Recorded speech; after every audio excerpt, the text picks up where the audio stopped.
আসসালামু আলাইকুম। নাসরিন ব্লগার চ্যানেলে আপনাদের আরও একবার স্বাগত জানাই। কাছে ও দূরে, দেশ এবং দেশের বাইরে যে যেখান থেকে আমার ভিডিওটি দেখছেন, আশা করছি আল্লাহর রহমতে সবাই ভালো আছেন।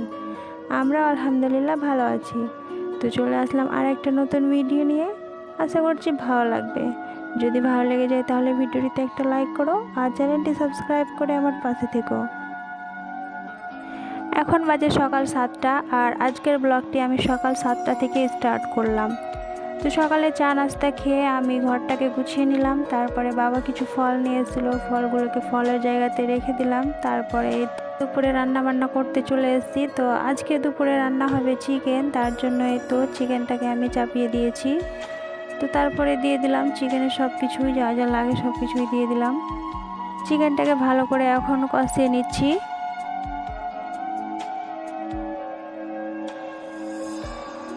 তো আজকে আমাদের বাড়ি আসবে একজন মেহমান, তার জন্য আজকে খুব তাড়াতাড়ি রান্নাটা সেরে নিচ্ছি। তো এখন দিয়ে দিলাম রসুনটা পরে দিলাম, কারণ রসুনের ফ্লেভারটা পরে দিলে খুব সুন্দর আসে। এখন আমি টমেটো দিয়ে দিচ্ছি। আমি একটা টমেটোকে হাফ দিয়েছি আর হাফ রেখেছি, কারণ টমেটো বেশি দিলে মাংসটা টক টক হয়ে যাবে, অতটা টেস্ট লাগবে না, তার জন্য।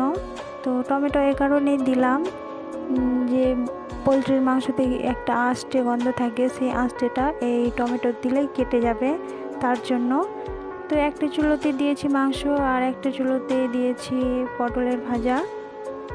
তো আমার মাংসটা কষানো হয়ে গেছে, এবার এটাতে জল ঢেলে দিলাম। তারপরে তো এখন বেগুনের চপ বানিয়ে নিচ্ছি। তো এখানে আমি গোল গোল করে বেগুনগুলোকে কেটে নিয়েছি। তারপরে এখানে দিয়ে দিয়েছি হলুদ, লবণ, মরিচ মশলা আর হালকা জিরে, সব কিছুকে দিয়ে মিক্স করে নিয়েছি। তারপরে তো এটাকে মাখিয়ে নিয়েছি আর তারপরে দিয়ে দিয়েছি তেলে। তো এই তো দেখতে পাচ্ছেন আমার বেগুনের ভাজা হয়ে গেছে।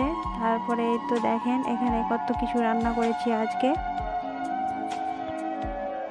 তো আজকে কি রান্না করেছি সেটা আপনাদের সাথে শেয়ার করি। রান্না করেছি ভাত, তারপরে এখানে রান্না করেছি মুগ ডাল,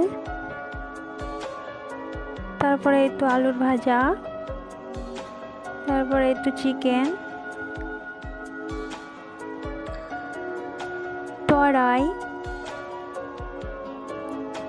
পটলের ভাজা আর এই তো এটা হলো বেগুন ভাজা। তো এগুলোই আজকে রান্না করেছি।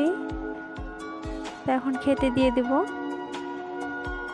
তো এই তো আর আপনাদের মনে হয়তো একটা প্রশ্ন জাগবে যে আমি প্রতিদিন তরাই কেন রান্না করছি। তো আসলে কি জানেন, আমার দাদা না তরাই খেতে অনেক পছন্দ করে, তো বাড়িতেও হচ্ছে তরাই। ভিডিওটি কেমন হয়েছে অবশ্যই কমেন্ট করে জানাবেন। আল্লাহ হাফিজ, আসসালামু আলাইকুম।